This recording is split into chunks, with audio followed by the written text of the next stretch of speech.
Welcome to the CEU Executive MBA Zurich Open Day. My name is Thomas Lammel. I'm the Senior Program Manager of Executive MBA at CEU, and I will guide you through this evening.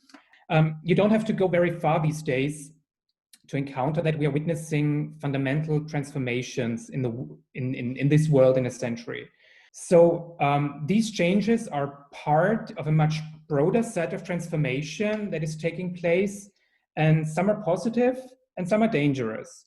And the key question is, how do we as business professionals, as leaders and managers, prepare for this challenging and unpredictable environment? The obvious question and the elephant in the room is an MBA the way to do it? We have seen an explosion of online education and remote courses at the moment. So I'll show you why we believe the MBA is worth it. If you are interested in further education, you usually start searching for an MBA in the city you live in or you're located in. What you tend to find is mostly a pretty standard MBA curriculum, vanilla, as it is called, vanilla curriculum. The faculty who are delivering the program are local. So is the student body. The number of international students is usually pretty low at local MBA programs. Some programs, especially in Western Europe, can be quite expensive. And most local programs don't allow you to juggle both, to juggle a study and to stay on your job. So you have to compromise on one thing. If you contrast that with the top business schools in the world, those top business schools that are mostly located in the US or in Western Europe, they often have a very distinguished curriculum with a very mission-driven approach, and they offer a certain expertise and a very certain perspective on their field of study. Because of their full-time format, their student body is usually very international. That's a huge advantage, of course. And one disadvantage is that you're leaving the labor market for 1 or even 2 years, which is another financial burden in addition to tuition. So you would have to give up your job to move somewhere else and to finance your life and your MBA degree. These programs are rather expensive at a cost of more than 120,000 euro. And you may have to move your family to the new location as well. So what we offer at CEU is the best of 2 worlds. There is no work interruption thanks to the practical and flexible modular format. I will talk about it later in detail. And the executive MBA at CEU is very mission-driven. I will talk about our mission later. We have an international student body because of the modularity of the program. According to the Times Higher Education, CEU is the 2nd most international university in the world. And if you're looking for diversity, this is the place to go. But due to the modular format, participants can fly in and fly out, which is a major advantage of the program. CEU has some of the most renowned and influential faculty in the world. For example, we have Miklos Koren, the leader of the best big data analytics team in Europe. He's a professor at CEU. He teaches at the Executive MBA. He sometimes is a keynote speaker at Open Days, so he's very much involved in our program. Another faculty member is Yusuf Akbar. He's faculty co-director of the Executive MBA and professor at the Executive MBA. Another member of the faculty is our star finance professor, Joy Chan. She makes finance interesting, relevant, and for some people digestible. We have, he's present tonight with us. He's Professor Maciej Kiszlowski. He's another faculty co-director of Executive MBA. He's teaching strategy at CEU Executive MBA, and he will be part of the Q&A session afterwards. Mike Labelle is the Jean Monnet Chair in EU Energy Innovation Studies. He's teaching at the Executive MBA, of course, and he's taking part in Open Days as well. Beside in-house faculty, we can call on the best faculty from around the world. For example, we have Christian Seelos from Stanford University, an expert in his field. We have Professor Miklas Sarvari from Columbia University, a high renowned expert in his field. We have Paula Caproni from Michigan Ross Business School. We have Omar Hernandez from Berkeley, and Professor Hui Chen from the University of Zurich, another local from Zurich. Here's what the program looks like. That's the curriculum as far as the time management and the schedule is concerned. It's a 10-module program, and the dates you see on the screen are not going to change. So you can basically plan your study around professional and family activities already in advance based on these dates. As you can see, we have 3 modules in the first year, 4 modules in the second year, and 3 in the third year, which gives you flexibility and balance in your life. We are piggybacking around popular European holidays like November 1st or May 1st or August 15th, when it's easier for you to take time off your job and to join the module and commute to the module in Vienna or Budapest.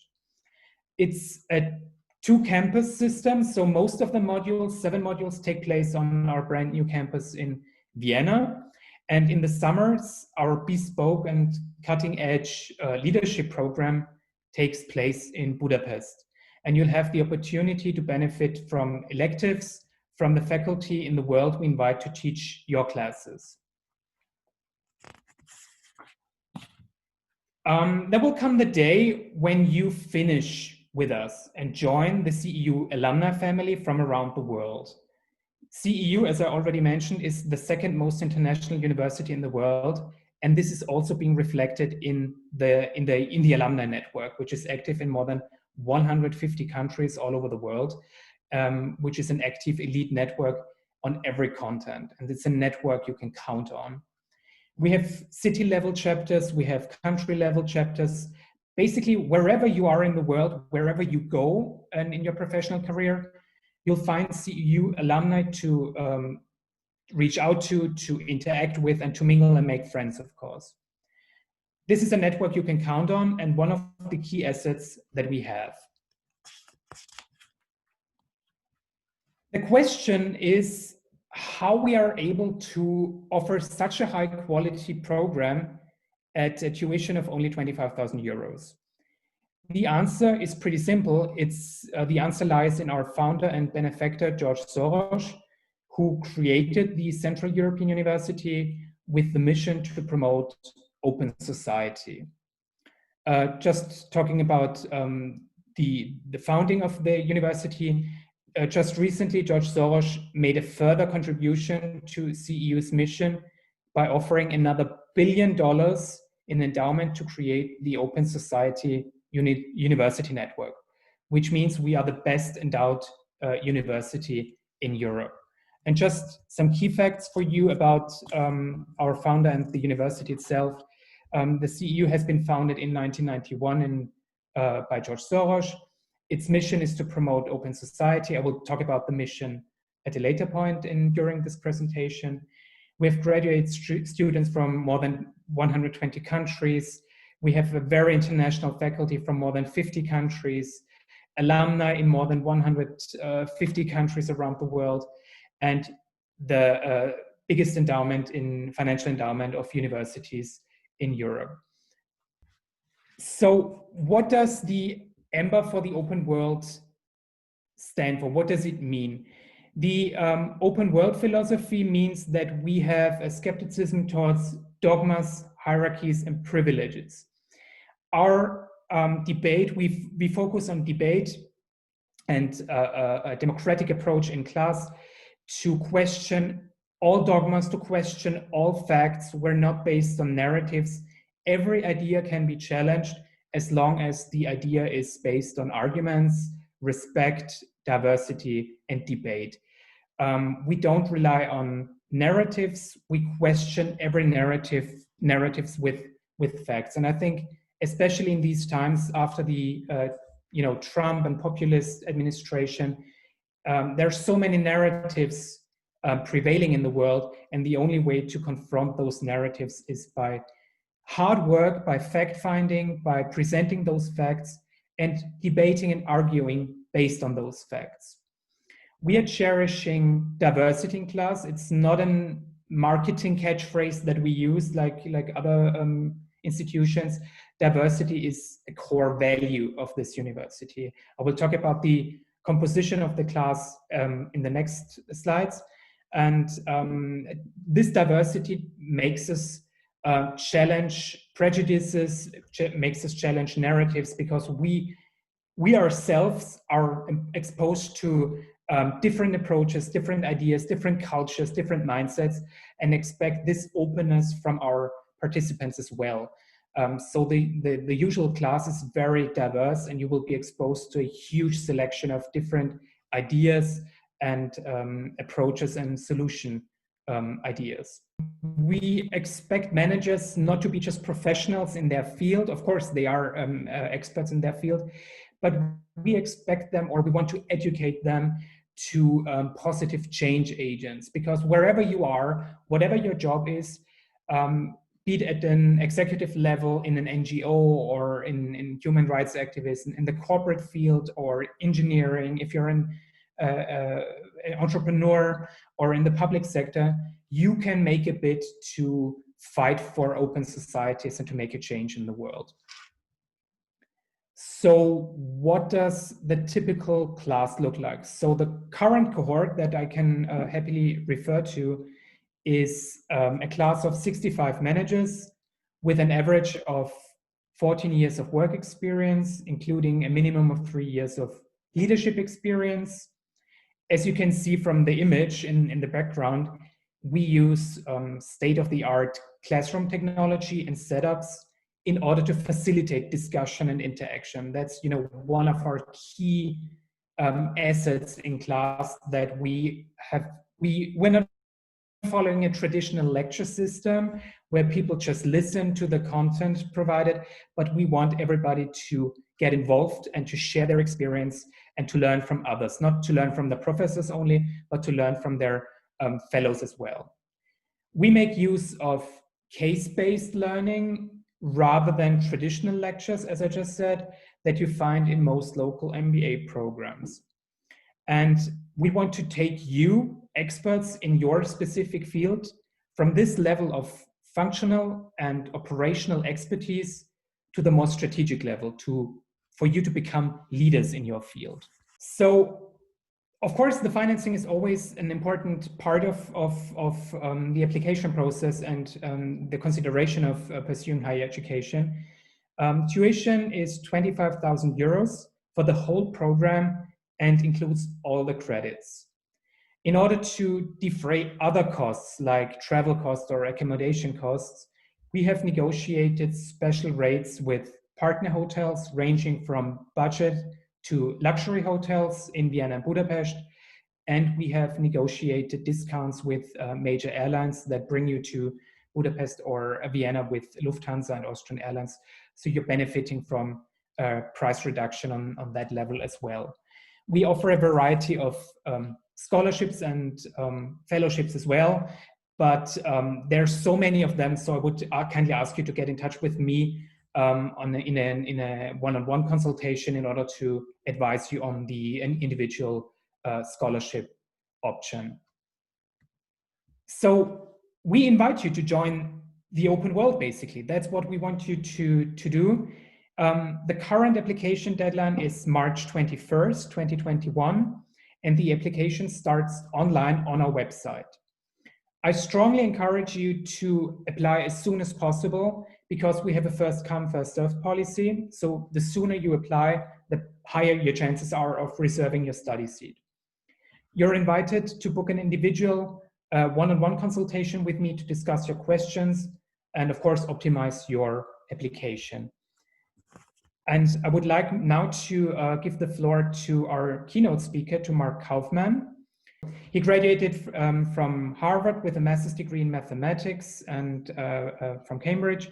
His work is focusing on behavioral economics, and he's now presenting his field of study to you. Marc, you've got the floor. Thanks, Thomas, for doing that. So I'm happy to be talking to you tonight about some of my work, my ongoing work that I'm doing, and hopefully you'll find it of some relevance. So the work that I do, and maybe I should say a little bit more about my general interest, is so I'm a behavioral economist, meaning really what I call the subject that I teach is psychology and economics. So it combines some of the insights from psychology, but ports them to economics and asks economic questions about it. So you can think of it as arbitrage. I go into the field of psychology, try to identify insights that might be helpful in economics, where we make the wrong or inappropriate, I should say, assumptions about how people behave. And then we apply to economic settings, but asking how does it affect the market? How does it affect demand? How does it affect working productivity and so on? And that is how I'm considering today. So I will talk a little bit about psychology, but primarily about certain economic implications of it. What I'm going to be talking about today is overworking, underworking, and not really everything in between. It's too short, but I will primarily talk about overworking. So there we go. So, but first let me start with what overworking is. What I will mean is you're working more than you think you should. What does that mean? It means you work more than you ought. I am overworking if I work more than I think I should, if I understood the consequences, if I did not succumb to fear or temptations. So there's a certain part of me that feels it was a mistake, not someone on the outside saying, or there would be a part of me that would feel it was a mistake if I understood the consequences. So it's not someone else saying that I'm overworking necessarily. So if you Google online to make that distinction clearer, if you Google online causes for overworking, and so here's a few that I picked. Bosses expected. People try to prove themselves. People try to make more money. People try to get a promotion. Now, this is true, but most people I know try to make more money rather than less money by working, but that doesn't make it overworking. Also, many people do want to get a promotion, but if you don't work, you do not get a promotion. Is that overworking if you want a promotion? And it's not overworking if you don't want a promotion. Clearly, this is not what I have in mind necessarily. So how I think of overworking is as follows. It is not overwork if the benefits exceed the costs, which is a little bit tautologous, because I will just call a benefit the thing that you get out of it and the costs what you lose. But what I mean is you should ask what would happen if I worked less? If I'd be unemployed, maybe I wish I could work less, but I really cannot. It's not actually in the space of possibilities or things I'm willing to sacrifice. So if there's a lack of alternatives and a lack of power, I may be overworking in the sense of it has huge health costs, but maybe I truly do not have anything within my power to change it. I am talking about overwork if I literally underestimate the costs, the health costs usually, but there can be other costs, family costs. You never see your family, you never see your kids, spouse, of working too hard, and I underestimate them. Only one more month, and then 5 years later, you divorce or your kids hate you, you don't know actually how old your kids are, and maybe that is overworking unless you were literally planning to go there. Or it is overworking if in some sense you want to say no, but it's not lack of power that makes you not do so, but psychological reasons within yourself. So it's not that your boss is literally going to fire you, but it is that your boss might think, you are worried that your boss might think poorly of you, or you might think that your in-laws are going to think poorly of you, or you yourself are going to think poorly of you, and therefore you do it. And so I talk about these fears, social pressure, temptation, but they're essentially reasons within you, sometimes interact with the outside world, but they are not literally impossibilities. So that is when I talk about overworking. So why is this something worth studying? I mean, most of the time, and we'll get to it, we worry about, well, many of us worry about working too little. or at least that is what we say. But why would we care? Well, if you're a boss of someone, you're managing someone, and you care about your employees, well, it is nice to have healthy and happy employees, just because they're going to be healthy and happy, independent of their productivity up to some point. Now, of course, as a boss who couldn't care less about their employees, maybe you literally just see them as a means to get some benchmarks, meet some KPIs. Hopefully that's not the case, but even if you did, many employees may have higher productivity if they actually don't overwork. So not all overworking will lead to higher productivity, but some types certainly will, especially in situations that require more creativity, more independence, and so on. Moreover, imagine you're working with someone who's overworking themselves and therefore produces bad work. Not only does it lower their productivity, you no longer can rely on that worker and employee, and it demoralizes everyone, it spills over. So in general, you know, the well-being of employees, the productivity of them, both sides. Now, the work that I myself work on, I look at one single bias for now, and I'm just going to talk about this one.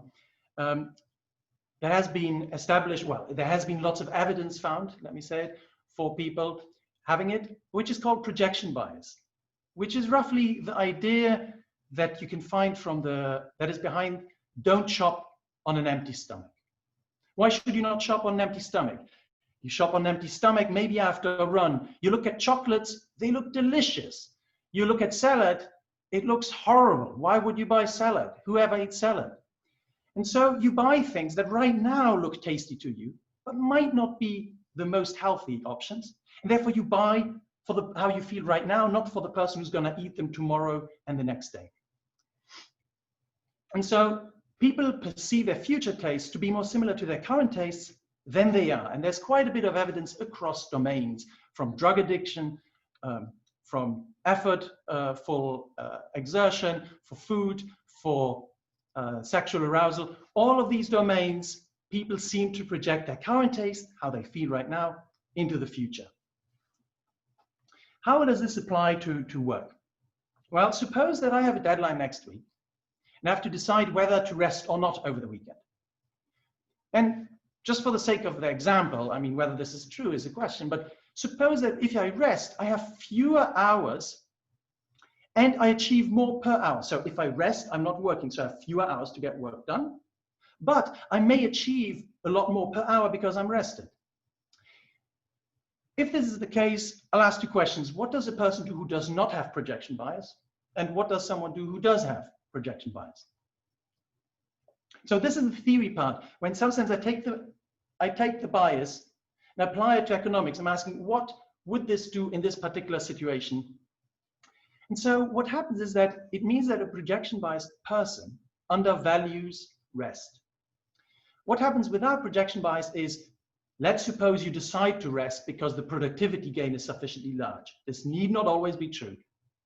But if this is true, the projection biased person may still decide not to rest. And why is this? Suppose I'm totally projection biased, and right now I'm quite tired. Now thinking about resting, but I'm projecting how I feel right now into the future. So I think, oh, after I'm resting, I'm still going to be tired. Oh, this is going to be such a pain. Better get it out of the way right away.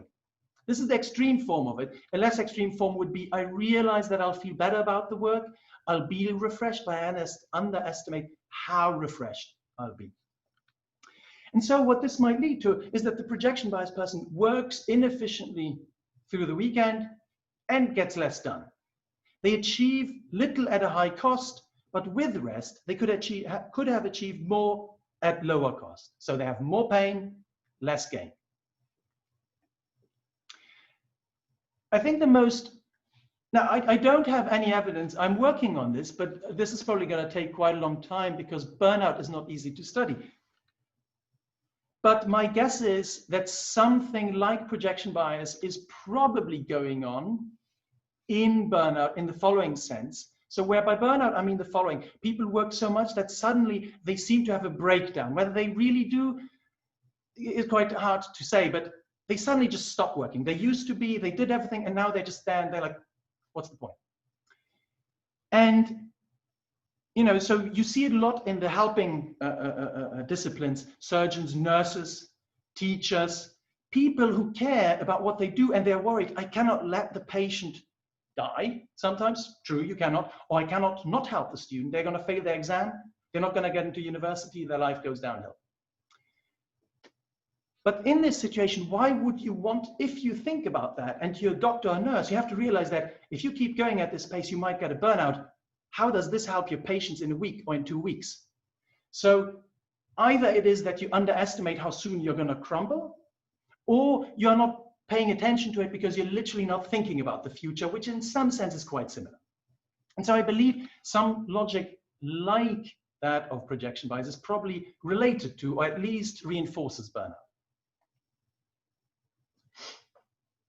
So far I talked about overworking, but most managers, when you walk up to them and ask them, what's your issue with your employees? They don't say, they work too hard, they produce too much, they're too friendly. No, usually not. More of the time, more often than not, they will say maybe that people are not sufficiently hardworking or not sufficiently competent. But what do I mean by underworking? Again, I do not mean that your boss thinks you're not working enough. I mean you're not working enough by your own standards, if you understood what would happen and what you could achieve. So I work less than I myself, Sama, want to work. What do I mean by this? Here's an idea of it. How many of you have decided this year I'll finally smoke more? I'll get out of shape. I'll have unprotected sex. I'll endlessly scan my Facebook feed. All these things that you've tried to do for so long. Well, we don't hear this very often. Why is it? Because we feel we're on the wrong side of these things, if anything. We feel that maybe we smoke too much, we are not enough in shape, and we scan Facebook too much. Hopefully you are having protected sex, but you know, if anything, you probably feel that you might be getting too little. And that is because, so underworking feels like that as well. It's rare that people say the overworking part. You know, these biases, what I want to say is that temptations are usually going to push us in one direction, which is to smoke more and to get out of shape. They rarely push us in the direction of smoking too little or getting into shape. Our parents may sometimes push us too much in the other direction, but we ourselves rarely do. Although some people do, which is why I started with the overwork. I just wanted to mention this because underworking certainly is sometimes an issue, and people sometimes do not work as much as they themselves would like to, and therefore don't achieve maybe what they wish they did. All right, so I'm not going to talk about everything in between either. What I want to conclude on is just this very quick tour of you know, very glimpse into the kind of things that I work on. I want to nonetheless highlight limits of this, which is, of course, there's more to life than these biases. It's not just people don't over and underwork just because of their biases. Sometimes you're just in a bad spot, and that's all there is to it. You know, we are human after all, and we're different in many ways. So why should we talk about projection bias and present bias? Is it that nothing else matters? Is it so that we can finally learn how to work more under pressure? Is it so that we can work harder, faster, better, stronger? Some of that is true, but my own interest in it is really, in some sense, there's a paper that was written by people who were somewhat looking down upon this approach, and they said it, the economist is not a therapist, and then a rejoinder came from the people whose works I'm working on, that I'm expanding, and they published a paper called The Economist as Therapist. And that is kind of a little bit where I see myself in this sense, where it is the economist as a therapist, but not in the sense of your standard therapist, but more, this is what you might be like psychologically. These are some of the mistakes that might happen economically speaking. What can you do about that? Know thyself, essentially. So it's a slightly different take on the same idea, but I see myself very much as an economist, as a therapist in that sense, and I don't think that's a bad thing.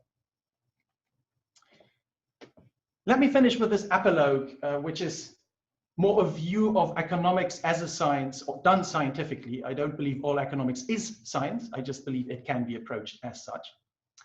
Because often there are criticisms of economics. Let me give that criticism of as I feel it often, but to medicine. As if I called my doctor and said, my belly hurts. What should I do?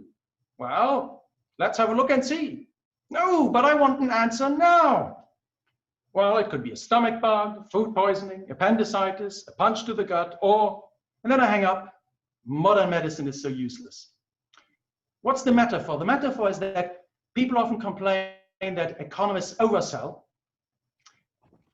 I feel often people over-expect from economists, just like I'm over-expecting from this doctor. There are many situations that lead to the same outcome: overworking, underworking. You cannot expect me to know, or any economist to know what happens, or the financial crisis. You can only hope that maybe by looking at it, you might learn something. But at the end of the day, you know your body better, you know your situation better than I ever will. And with that, I'll leave you at that with, if you don't have a question, and I'm just going to briefly check, I'm not sure whether there was one, but I have one for you, which is, if you're listening, you can try and guess the following question. How many song titles were in the second to last slide? I'll just leave this here. I'll give you a little bit, and then I'll lift the mystery. If anyone has a question, please post it. We actually have two questions. Oh, we do. Sorry. Yes, one question is it possible to use some psychological methods to cut overworking stress? Well, I mean, there's a lot of therapies that have been proposed to, lots of people do see therapists or read self-help books and so on in order to be more productive. And I think a lot of things have been proposed, especially to deal with procrastination, the sort of the child of, the main issue with underworking. I'm unaware of anything that works incredibly well. However, just like with depression, so for depression, there's many things that actually do work. Depression obviously has an impact and is very related to burnout. It certainly has a genetic component, but not purely. Many therapies do work in the sense that they make it less bad. I personally think, from what I've read, but that's as an outsider, not as an expert, that cognitive behavioral therapy seems often to have reasonably good, it helps again. But you should think of these things as they help, not vaccinations. You know, you go from feeling sick 6 days a week to 3. You don't go from being sick to feeling 20 years young with full power and everything. I think nothing that I've ever seen does that.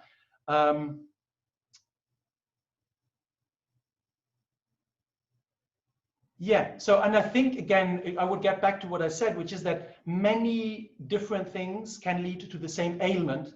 Just as your belly can hurt from many sources, you may be stressed from many sources. If you're stressed because you are going through trouble at home as well, with family, or you have a bereavement, death in your family, those things cannot be, in some sense, overdone by trying to deal with being tougher. That just doesn't, I mean, it may work for some people, but that's very different from being overworked, from working 80 hours literally every week. But it is the kind of question that I'm interested in, to identify certain general components that could help with it. So, and what do you think of the gig economy and independent consultant firms like Aconnect, Genu, and Eden McCallum? So I don't know those. Are those work platforms, should I think like Upwork, or should I think Uber, or I'm not quite sure whether it's a specific. The one thing that I would say is that another paper that I have not talked about, another research line of ours, is that people are not always very good at combining multiple different choices that seem separate but affect each other. To give an example, you may not realize that in the morning, sitting down and checking your emails first, and it takes an hour, might force you in the evening to either go home not having finished an important thing, or to stay an hour longer than you were planning. And now you might miss dinner with your family or something else that's important. If in the morning, if instead at the end of the day you still had emails left, you would never have done it. You would have gone home because you find it more important. But in the morning you do it because you don't realize that is the actual consequence from it. And so we have an experiment on doing something like this on Amazon Mechanical Turk where people work, and we show a variant of this kind of behavior. And we guess that the gig economy in general, because it requires more self-management, more project management and time management from people, will exacerbate these biases, these specific ones, because you have to realize how all your choices are interconnected. Whereas back when you went to your job 9 to 5, well, when it's 5, you're done. Your job stays at your workplace. I take my job home, you know, and so I think being bad at managing this, the gig economy is more flexible, and that might benefit some, but those who are more biased may actually really get into situations where they make lots of bad decisions. And I think that's a very interesting question. Well, if I can follow up on this, Marc. Go ahead. So, do you also? I mean, I don't want to put words in your mouth, so let me just ask a question. From the perspective of your research, what do you think will be the post-COVID situation with office work versus distance work? Yeah, that's very interesting. Are we going back, or are we, or is the narrative about new normal? Okay, so that is macro, which I have some opinions about, but has no relationship to my work. So my guess is that many workplaces and many people will now have realized how easy, in some sense, certain components of remote work are, that in some domains where it really works well, it will be more common. Also because people have now felt what it's like, and they might really like it. But not everyone does, and not every job will work this way. And so it's going to be interesting.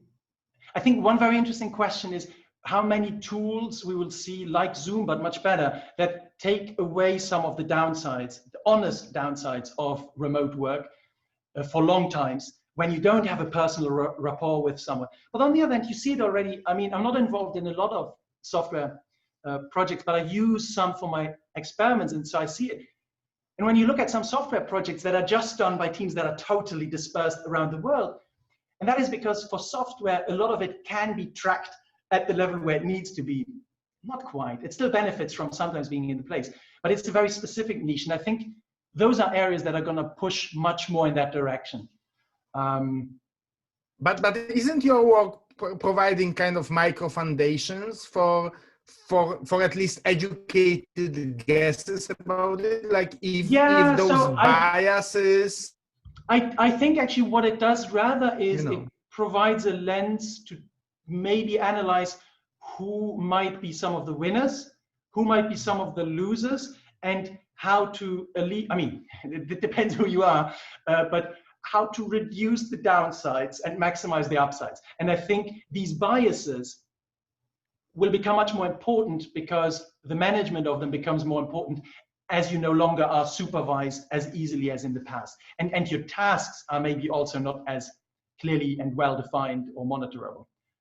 So I think from that point of view, there will be a lot of that, just as there has been a lot of behavioral research on how people respond to COVID, mental health. This is the other thing I would say. I think a lot of the mental health and physical health issues from some people from the whole situation will be very interesting, because for people like me and you and me, there's lots of upside and less downside, but some people are not in that situation. And so I think it's going to be very interesting to not just interesting, but important to see how these things evolve. So, yeah. Marc, do you think it's important for employers to invest a prodigious amount in HR and employee mental health, or do you believe it should be separate from one's workplace?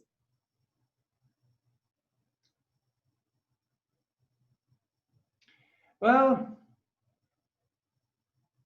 I mean, so first I would say your workplace cannot workplaces should care about mental health in various ways, just as they should, in some sense, care about physical health. However, I think the incentives of the employer and employee are sufficiently often not aligned that you, as an employee, I would not want to rely on my employer. So in some sense, it would be more like a health, mental health insurance, maybe, and so on.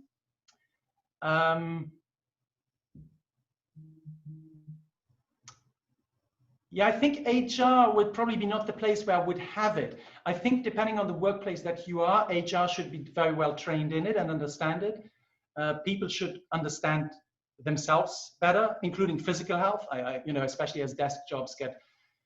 My biggest health issues at work have been neck issues and wrist issues, which come from all the sitting and being hunched over. So yeah, I'm ambivalent about that, and I cannot say that I have enough of an idea. I think it depends very much how big you are and so on. It's good if some workplaces can offer it. But there are some workplaces that don't even offer barely anything like the minimum wage while having crappy work hours and so on and so forth. And clearly that seems like a more important issue than whether, not more important than mental health, because I do think mental health gets underappreciated by some, and then again, overappreciated sometimes by others. So I think the balance is pretty tricky. And I don't have enough experience that I would, and I think the two are very much more entangled than people want to admit. So that's the other thing. I think that most of my bad mental times were bad physical times, and I'm not always sure which was the causal driver, right? So the neck starts, you get stressed, and the neck starts hurting and you can't turn the head. So, yeah. But it's a very interesting and very important question, though. But I just think that's, I don't dare take a prediction there. Moja Bank just commented that it varies and depends on an employee's belief and should be inclusive instead of one approach, such as RAP. Such as what? RAP. I don't even know that. So, but I agree. I think, the same is true with sport, right? You wouldn't want to have a place that says, have a physical issue, play basketball. Why? Because I like playing basketball. That seems wrong. I think like mentally, it's certainly even more true. Yeah. And we received a question. I'm not sure about the context, but maybe you know about the context because it was the question was posted before. It's very short and simple. It says, what about duration and time dimension? Duration and time dimension. Were there other? I guess of overworking. Yes, how? Oh, so yeah. Makes sense. Actually, it's a good question. So, how long I've been overworking? Exactly. Yeah, that makes a big difference because I don't think anyone ever got burned out from one day. It kind of doesn't make sense. You might be really sore, you might be really feeling ill, but I don't think you get burnout from that. You might, of course, have a breakdown if you work for 35 hours straight or something. It seems to me that burnout almost always, burnout is a prolonged period of chronic stress in some sense, precedes it, or it's related to it. And the thing is, stress is, of course, you're in a situation that is dangerous in some sense. You want to deal with it. It gets you to activate, to energize yourself. And so that you mobilize your forces to overcome this challenge. And that's very useful if you have to sprint. It's very useful if you have a 1 hour talk maybe to give, where you're going to be ready, sharp, listening.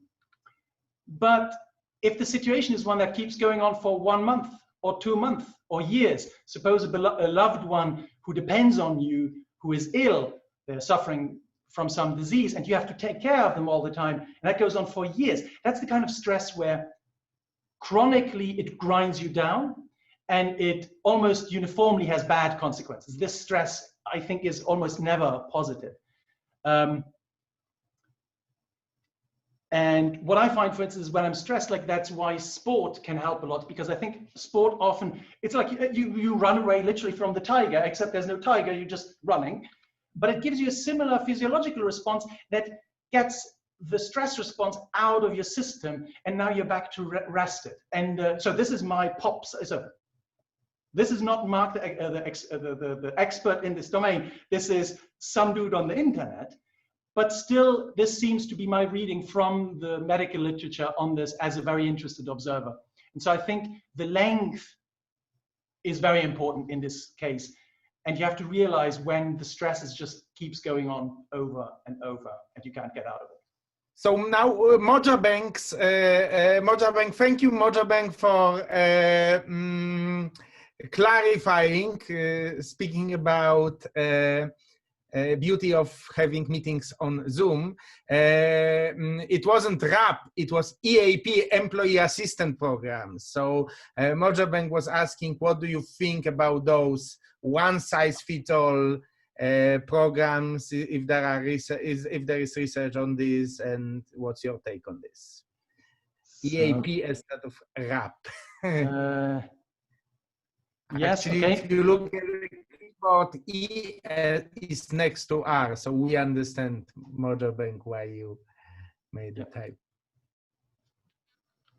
No, I agree. I mean, like, and this is definitely something where understanding the people and the stresses they're working with, understanding the culture that you're dealing in, you know, the expectations people have, including their self-image, what they're comfortable doing, what they're not. Some of my students call me Professor Kaufmann, no matter how many times I ask them not to, even though they're my PhD students, and it, from my perspective, makes interactions a little less fluid. But others, they're just like, they march in, undergraduates from the US usually, they will march into the office, Mark. And I'm like, do we know? And so I think, you know, this is a very small example, but I think when you have many of these jarring experiences during the day, it can be problematic, especially once situations get tense and there's blame to go around, right? So, so yeah.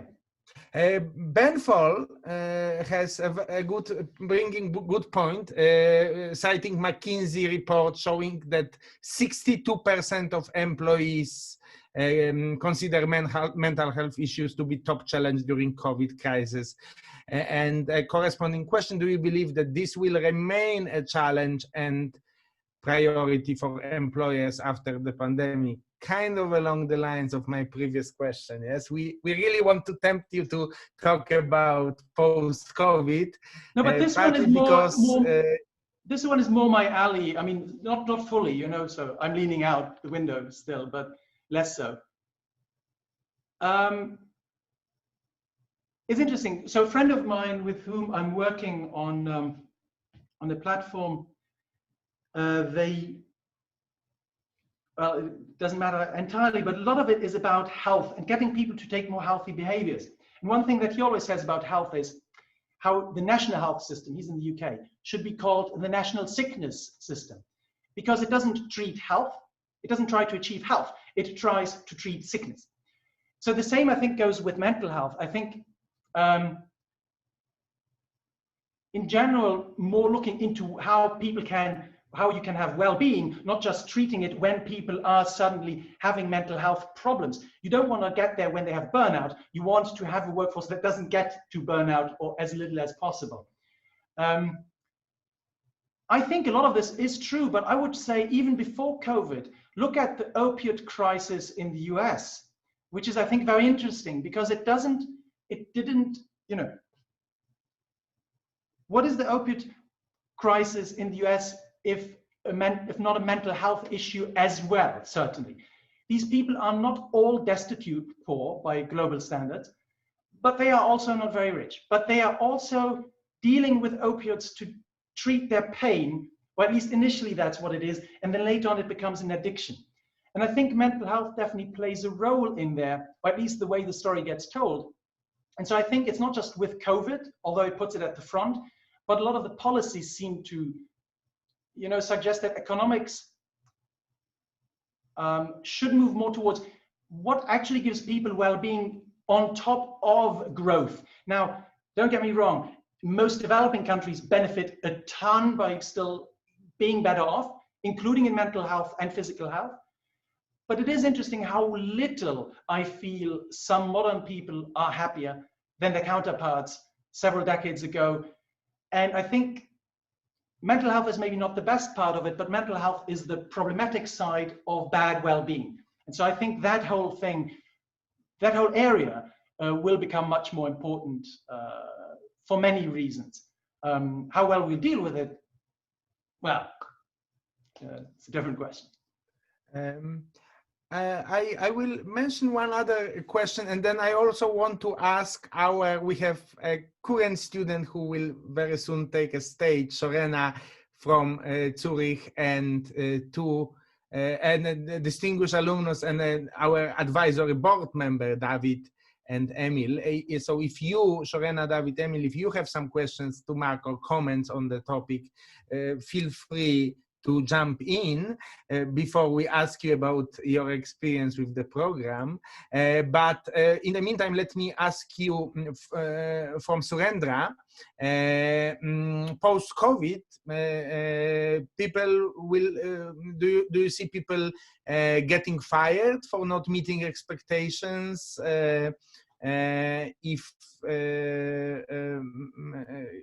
employees would need some help for not meeting expectations in the post-COVID situation. So once again, we are staying with this topic of post-COVID performance. Yeah, no, but I think it's very important also with respect to, not just COVID, automation of jobs. We saw it in the great financial recession in 2008. I remember seeing some work that said that one of the issues is that many of the people who were made unemployed back then become long-term unemployed. So they really stay in unemployment. Some of them go on disability insurance, many with back pain. But some of it is suggestive evidence nonetheless that many of them cannot find jobs afterwards. And I think, so how much is it going to be expectations? I don't know, but I think definitely the fact that the outlook is so much worse for many places will make it fairly hard for some people to find jobs again. And the gig economy will only catch so many of them. The role for HR in this, I'll punt on that one. Another question, how do you know any studies, I mean, actually following up on your topic on automation, how redundancies and layoffs impact general sentiment and motivation of the workforce? Is this something that's researched, these structural changes that happen? What about people who stay, in other words? Yes, in jobs? Yeah, well, yeah, so in organizations, yes, because somebody stays, a lot of people are laid off, and some people stay. I no longer know the numbers, but Acemoglu and Restrepo, if I remember correctly, had a paper on looking at how the robots, and so now we're talking not AI, we're not talking AI at all. We're talking about old-fashioned good robots in the sense of 90s in Germany and someplace that build the cars. So it's not yet AI, it's of course very, very competent robots. How much one additional robot, which costs like $500,000, let's say, I'm gonna get the numbers wrong, but they're magnitude, roughly right, affects worker employment, and two channels. Fewer people work there, and how much does it affect their wage? I cannot remember what their wage effect was, but I believe it reduced the wage of the remaining ones as well. And again, these things, you shouldn't take the loom in 18th century Britain to predict today. You shouldn't take one type of robot in one area to predict everything. But I do think Piketty claims that a lot of the inequality, not all, but a lot of it comes from high difference in salaries, not just from the super rich, but for many people who have jobs that now pay a lot more, whereas many other people get really paid less. So my sense would be there are many jobs probably that nowadays earn a lot more. Software engineers in certain domains, data analysis, if you got in on it early enough, right? I think some of these pay fantastic salaries only because of these changes. So, so yeah, I think that's. We have another, thanks. We have another big 500-pound gorilla in the room, which is a 4-day work week. Yes, Ben Fall is quoting, you know, the Microsoft's case project in Japan, 40% productivity increase. You know, other companies are testing with the same. Do you have an opinion about the 4-day work week? I have a very uneducated opinion about it, which is from coronavirus. I think like there's many parts that I loved about being home. I have a family and seeing the kids more and so on.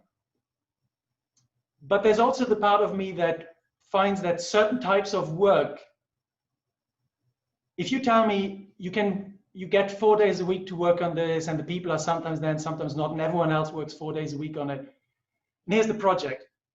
Depending what project it is, I'd be like, no, not gonna happen, just not gonna happen. I just don't, at least the way I work, and I wish I could do it, I can't do it these days anymore very well, but I sit down and then 12 hours, no one else, nothing, just keep going at it. And I work very efficiently. Now that may be me, and that may be certain types of jobs that are very special. But I do think there's something about chunking that is really good. Having said that, I do think there are many jobs where this is absolutely not true, and where it absolutely would work. And I'm appalled by how bad we've been at allowing people to come back. Like, you know, there are many jobs where that would also help people get back into jobs, whether it's parents that come back from a parent leave, or whether it is people who were unemployed for one reason or another.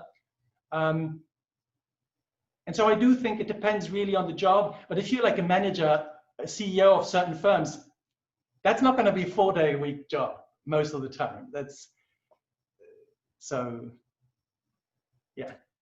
But again, no expert on that. Like, you know, the mental health stuff maybe, but. I think we are out of time, Thomas. Sure. Yes. Okay. Anyway, thanks for the questions. I'll hand over. Oh, by the way, so just on my question, 4 songs. We are human, human after all, nothing else matters. I now have to see because it's blocking. Under Pressure, and Harder, Faster, Better, Stronger from Daft Punk, Muse, and others. Anyway, this is how I amuse myself writing slides. So, that is really cool. That was a tricky question. Thank you. It's one thing to hear about the program from professors and from the program office, but I think it's another thing to hear about the program from people who have done the program or are currently in the program. So I would like the participants to, I would like to introduce you to Shorena Messeli, who's a current participant of the class of 2022. She's a professional in intercultural communication at Caritas Switzerland, and the founder and managing director of ninovino.ch. Shorena, I would pretty much appreciate if you could introduce yourself and tell us about your story and your background and why you chose CEU Executive MBA. Thanks. You're muted. Oh, okay. Thank you so much, Thomas. I'm so very happy to be here and to be able to share my real experience with the program that I hope will be helpful for the future participants, because I know how overwhelming this decision of joining 2-year program could be, or at least it was for me. Despite all your attempts, or all your, you were always there to answer all my questions, but still it's a big commitment considering time and finances, and also considering the fact that we live in this world of infinite choice, and if you find yourself in this very privileged position where you could be doing so many different things or applying for so many platforms, it could be overwhelming. So I would be lying if I say it was a straightforward decision, but it was certainly the best decision that I made in 2020 and perhaps beyond. So let me quickly highlight some key points that helped me to make this decision. First of all, I guess we can all agree that right now is perhaps one of the best times to improve your knowledge. And for me personally, to make such decisions, I pay attention to the two factors. First, what is the program truly able to give to me? Not like what the ranking says or what other people say, but looking at the syllabus, looking at the description, talking to the people who studied there and understanding what is the program able to give to you. And second, what kind of commitment you are willing to put into the program, because if you have perfect setup, it's not enough. So from my first-hand experience, I studied previously at the Central European University. I did my LLM in International Human Rights there. So I knew that I would be getting excellent academic setup, because what I wanted from the program was knowledge and to get perspective on a variety of topics that I was not familiar with. Because you see, until now, I have spent all my career in one very niche sector of human rights, which is my passion, and I intend to stay in this field. But over time, I realized that it would be really helpful if I bring different perspectives, perhaps real life perspective, finance perspective into it. Hence, it was very crucial for me to have the really good academic setup. And second, I wanted very, very much to have a very diverse classroom, not just academic diversity, but also cultural diversity, because I guess I got spoiled from CU while doing my LLM. It's really enjoyable. I truly believe that that's how you enrich your education experience, by learning not just from the professors, but also from your classmates who might not necessarily have the same opinion as you. Because yeah, that's how I like to acquire new ways of thinking, new knowledge, just different experience, right? And those were, I guess, the main factors that helped me to make the decision. And now that I have completed 2 modules, I can only say that I'm really happy with my decision. I feel like I have grown a lot throughout the past few months, especially with the coming pandemic. It felt like so paralyzing in many ways. And then we had this platform, like-minded people, professors who were guiding us, encouraging us to think outside the box. So it was really nice. And you know, even the topics like finance that used to really scare me, I found them extremely interesting, even more interesting than perhaps the law subjects. But I will not say that to my law professors now. But yeah, like Thomas mentioned, Professor Joy Chan is amazing. Everything makes sense, you know, and I would absolutely recommend for you to, you know, reach out, perhaps if you still have some open questions, reach out to me, or I'm sure other participants would be also open, or Thomas, and yeah, I hope you will really make best out of the time and out of the program. Lorena, you mentioned diversity in class. Just to put it in context for our guests here, we have people in the current cohort coming from 5 continents despite of the corona pandemic. We are aiming at gender equality. We're almost there. We're trying our best. We have people from various cultures, nations, of course. And I think another positive thing about our diversity is the different background when it comes to educational and industry backgrounds. Can you tell us something about, you know, the different backgrounds you experienced with your fellows so far? I mean, we have people from big data, from NGOs, from the public sector, traditional corporate people, entrepreneurship, etc. Can you tell us something about that, please? Yes, I guess for me, I remember asking you a lot of questions about, who are the participants and what are their backgrounds, because if you don't come from finance background, you are really scared of those topics until you meet Professor Joy Chan. But before you meet, you are like really staying away. Just having these people, I come from the non-profit sector. I could feel, when we had discussions on accounting, how accounting is done, at the corporation, how accounting is done at the non-profit or finance.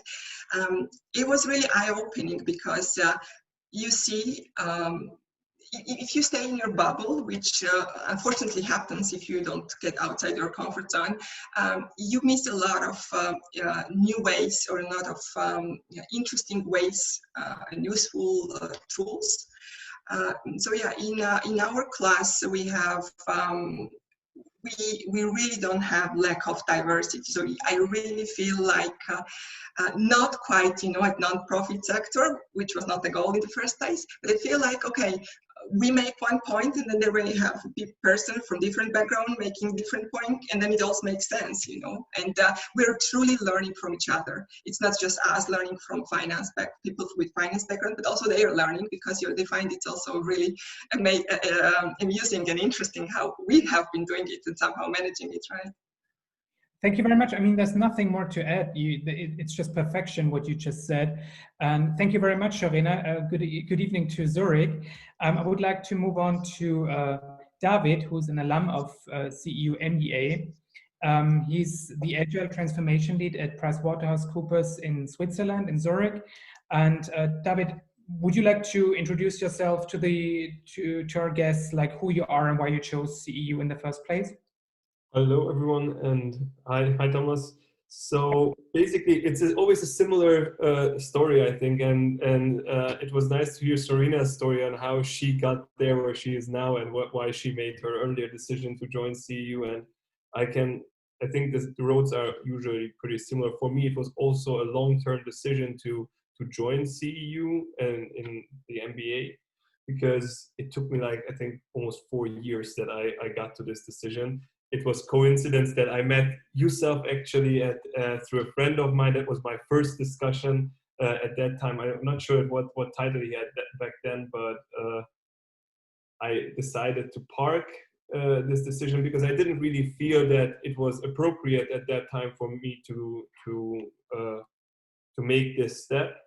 I was on a very entrepreneurial path. I didn't really see what it brings to me at that point. I didn't also dig that deep, and I came to a crossroad in my career where I wanted to move on. I wanted to make a career change from the startup and entrepreneurial type of approach into a more multinational corporate environment, and I said, okay, then I would like to orchestrate some steps that would take me there. And then my decision was basically, I came back just from the Netherlands, from closing my business there. And I got a great opportunity to work at the British Embassy at that time. And I thought, wow, this is a really nice combination to move towards my step into consulting, that I go to a reputable organization and I join a reputable school which offers me to stay in place in Budapest at that time, and just put these two things together, and it really worked out nicely. I don't think it's a fair expectation towards an MBA course. It doesn't really matter which organization it is, to say that I finish this school and then I get the best job I can actually get. It's just really the orchestration of all of those things that need to come together to achieve your goal. And I think it worked really well out for me. I was really happy to join the school. I also enjoyed the curriculum. It was really high standards. It was really interesting. We spoke today in the morning briefly, Thomas, and I was thinking, okay, who are some of the people who I would really bring up front? And I wrote down some names. So I'm not sure whether you can see, but it's just in front of me, that that really inspired me during class. And actually, you listed some of those people just at the beginning. It was Matej, you, it was Joy, it was Yusuf and Paul Maurer at that time. And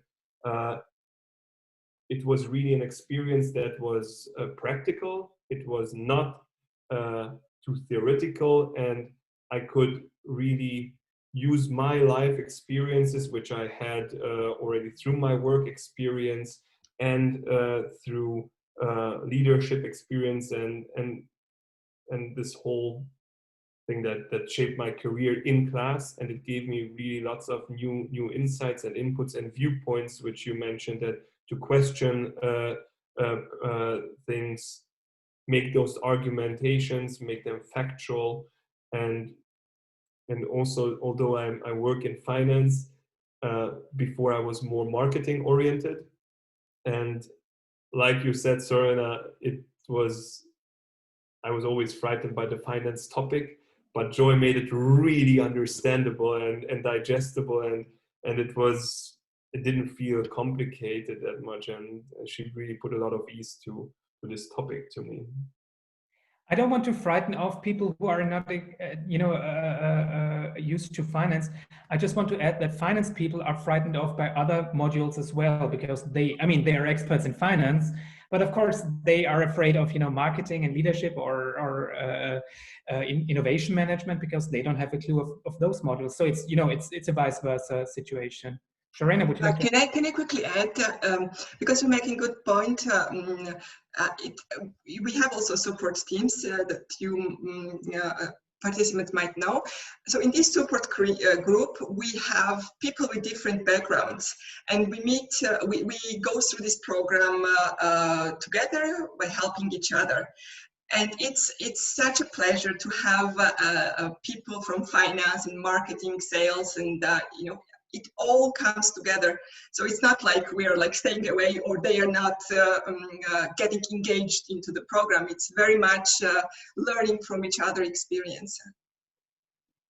I think I mentioned this before. Learning isn't something that is only done, from teacher towards student side or student to teacher. I mean, teachers learn from their students as well, but learning happens among fellows as well within their teamwork without any, educational background at the university or the school itself. It happens in teamwork. It happens during class, in debate, etc. I think that's one thing to add. Thank you, David. I think you've mentioned everything in perfection. I would like to move to the Q&A section, because we've received some question on the program. I would like to express my gratitude to Sharena and David for your participation. And I think it's just a wonderful reflection of how committed our participants and alumni are in CEU Executive MBA. I mean, it was no problem at all to find alumni and to find participants to share their story for tonight. Thank you very much for your participation. Maybe just one thought, because talking about alumni, because I don't know, it was a coincidence now, so nothing planned, as I know. Sorena and I met in Zurich, and not by coincidence, because I was looking up people who went to see you here in Switzerland. So I just reached out to her. So we had a good drink there, and it was really nice to get to know people who went to see you, and you get this immediate response from people which help you to get settled eventually in a new country, like for myself. And it's really helpful to have this type of opportunity to reach out. I think that's a perfect example. I mean, that's how I met Sharena in the first place as well in Zurich. We've been to Zurich last year for an MBA fair. I just reached out, I think it was through a Facebook group or LinkedIn group. And I was just, approaching people through the alumni group, like who's in the region, who would like to meet for a drink, to, exchange stories about CEU. And I think that's a wonderful example of how the alumni network works. And, this alumni network is a global network of professionals in basically every single country around the world. Thank you very much. Okay, now everybody knows that I like drinking and I'm available most of the time.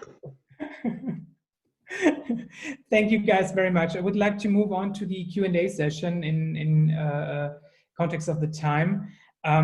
We have received a question for Maciej on the application, like formal criteria and the application process. But I think I first need to respond to very good question asked by Ben for at the beginning.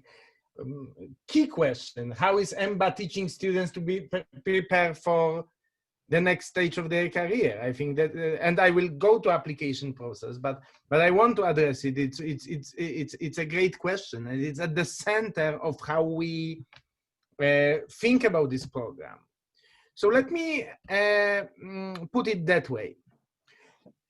On the market of mid-career MBAs, there is a clear distinction, and we professors teaching in business schools know exactly which institution is which, between kind of hard programs, which are focusing on quantitative skills, and soft programs that are focused on general management, leadership, non-numerical aspects of management.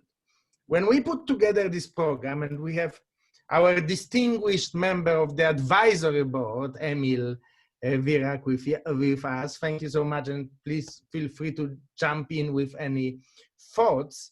But when at every stage of developing this program, we consult with practitioners, with senior executives like Emil.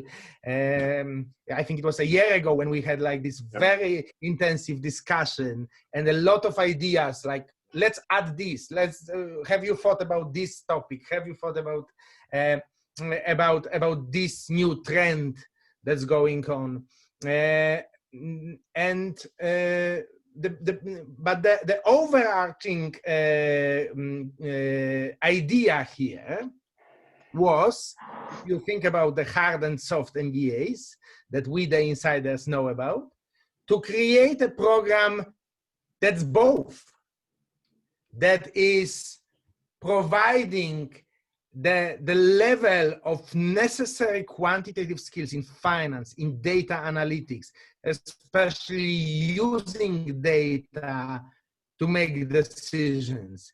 Of course, in accounting, which we call control, because that's the goal of why we have accounting system, yes, to keep control over large organizations, to provide that, but at the same time to use this sort of open society, critical thinking, innovation focused spirit of CEU to create a program that gives you the confidence, the skills, the experience to elevate your leadership profile.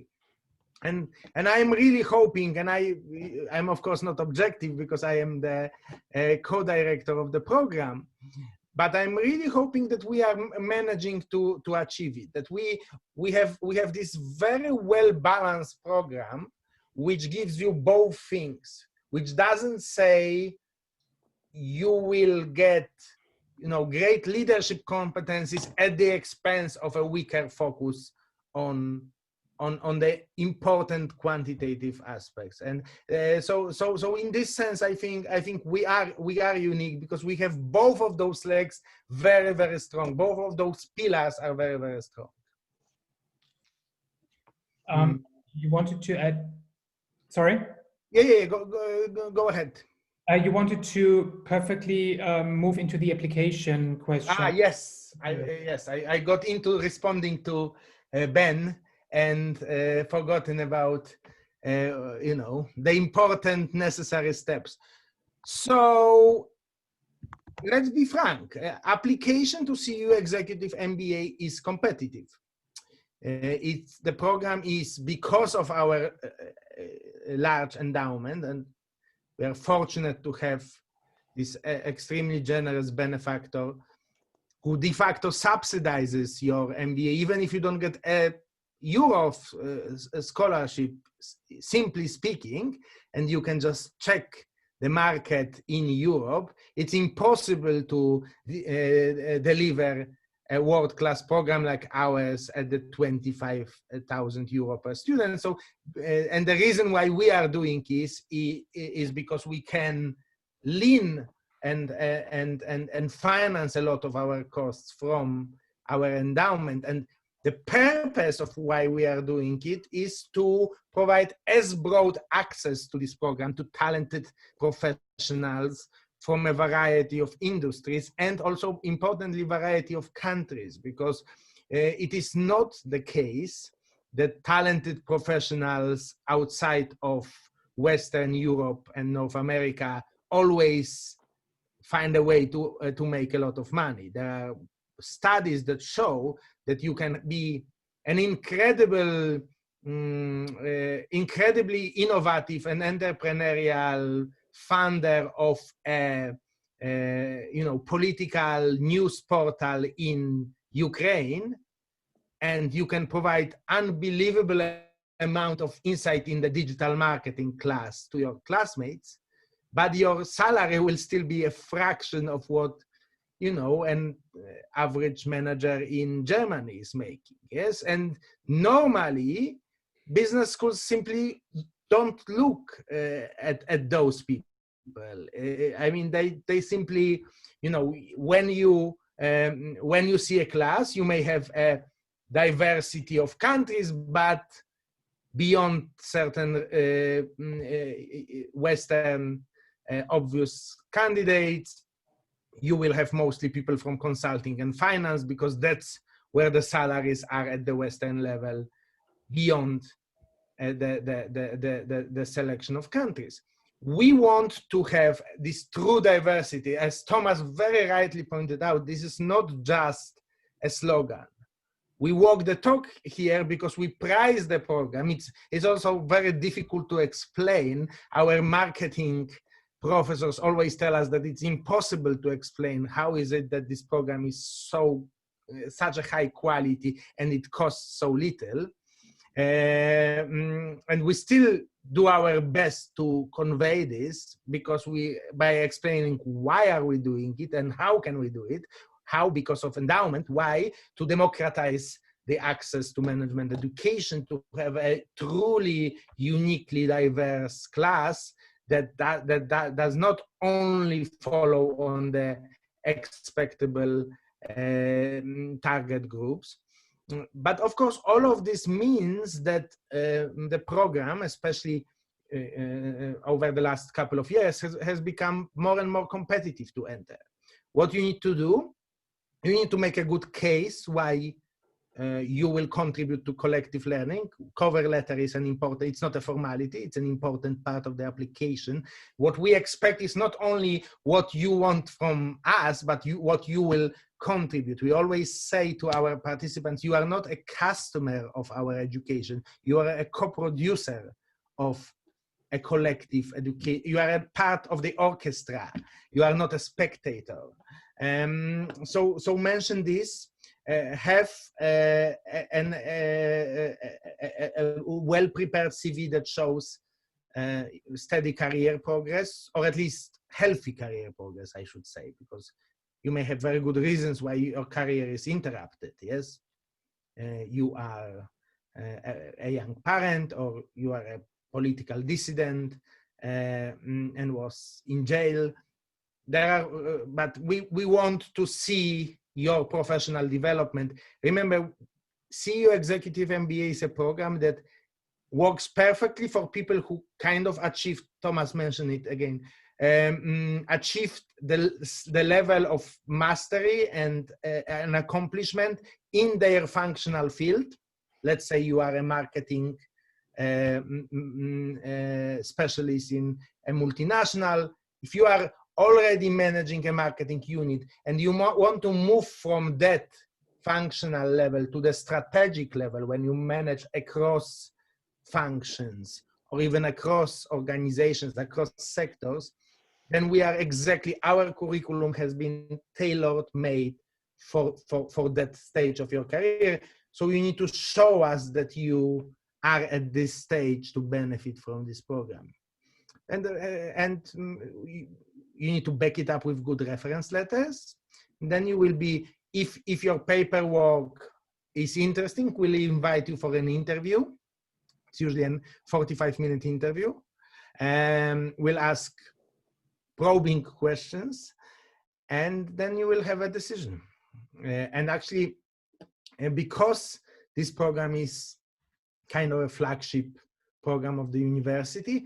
All our final admission decisions are made personally by the president of the university, Michael Ignatieff. Thank you, Maciej. We have one question I would like to answer myself. How many people with disabilities were accommodated in the program? How and which types of disabilities? As Maciej just said, that's another point that reflects diversity is again, inclusion. We want to include everybody in the program who, of course, meets the formal criteria.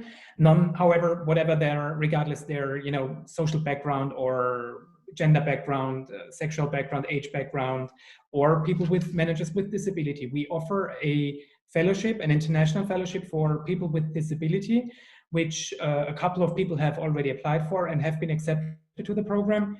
We have, I think in the upcoming class, we have managers with a disability coming from the UK and South Africa. At least that person is living in South Africa and working there. Of course, we can adapt to any requirements that are necessary to meet your needs. This is on an individual level, but we are trying our best to include people with disability in the program and encourage them with the fellowship. I think that's the best we can do from the educational, from the financial point of view. Maciej, I would like you to ask a question on exams and if there is a thesis. Good question. So the program is designed for you to maximize the educational experience out of the physical modules. There are only 10 modules. They are super intensive. It's very hard work. They are either 4 or 9 days, as Thomas mentioned. During those modules, we only do kind of value-adding, productive, interactive learning. We don't do exams during this module. If a class has an exam, you will be asked to do it at home. So you will get 10 days to do an exam. You do it online, you open it, you need to finish it within a certain time, and that would be the exam. Now, most courses don't have exams. Most courses have projects, which you do in a support team. And the support team for core classes, you can't choose. We choose it in order to maximally put you out of your comfort zone. So like you will have the most different people in your support team possibly, and it's by intention, because that's what the EMBA for the open world is about. And in these groups, you will need to do final projects for the core courses. For electives, you can choose your favorite teammates. And then we don't have a thesis. That would be kind of out of style for our practical focus. We have a capstone project called Open for Change. And as the name suggests, it is a portfolio of 5 applications. You need to gather, like points in a video game, you need to gather an evidence of 5 concrete applications of the learnings from our courses that you have succeeded to accomplish in a variety of contexts that we outline, and that's usually done during the second year of the experience, and that is in lieu of the thesis. Thank you very much. There are no questions in the pipeline, and I think the final project of the degree program is like the perfect transition to the conclusion here tonight. Thank you very much for joining. You can watch this open day, a video on Facebook and LinkedIn soonish. I would like to thank Maciej and Sharena and David and Emil for joining us tonight. And if you have any questions, feel free to get in touch with me via email, or you can schedule a call via the website. Don't hesitate to get in touch with me. Thank you very much and have a nice evening.